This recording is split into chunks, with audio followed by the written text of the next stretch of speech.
Good morning, this is Jason Ucino from Learning Space, and I'm driving to school.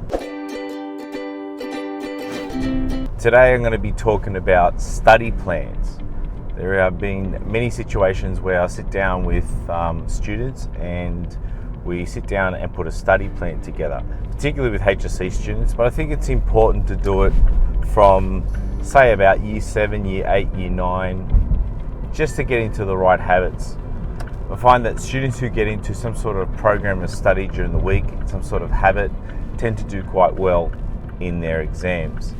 So putting a study plan together throughout the week is important. And what I suggest that students do is doesn't have to be something published very nicely. It could be something that's quite rough. So what I would suggest is to first of all write the days of the week along the top, say from Sunday, Monday, all the way to Friday, Saturday, and draw it in columns. And then the first thing to do is to block out school. So find where in the week you go to school, shade it out and block it out, because obviously you're not going to study while you're at school. What I mean by that is you're not going to study at home while you're at school. So from there, what you will then do is you would put your usual commitments.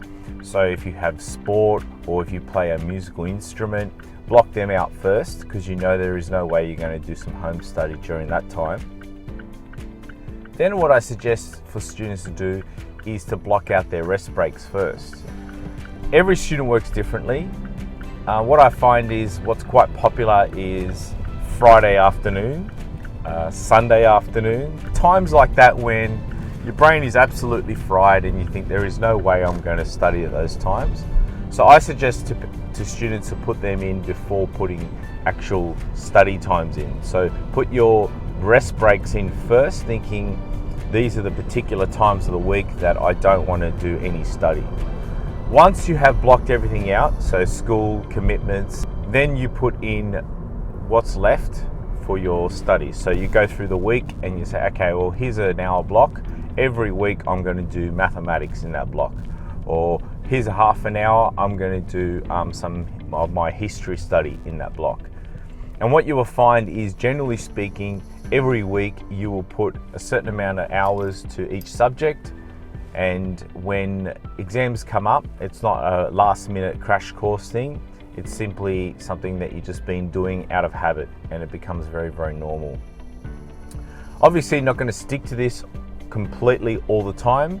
There are assessments that require a little bit more time, and sometimes you just need to just work on those assessments. But generally speaking, you would want to stick to the study timetable as close as possible, especially when you have big exams like trials or HSC coming up. Simply because a lot of the time the exams can even be on the same day. I've heard students getting 2 or 3 exams on the same day, and it can be a little bit overwhelming. But if you're in a study of habit where you are studying at a constant rate throughout the year, then it shouldn't be too much of a problem.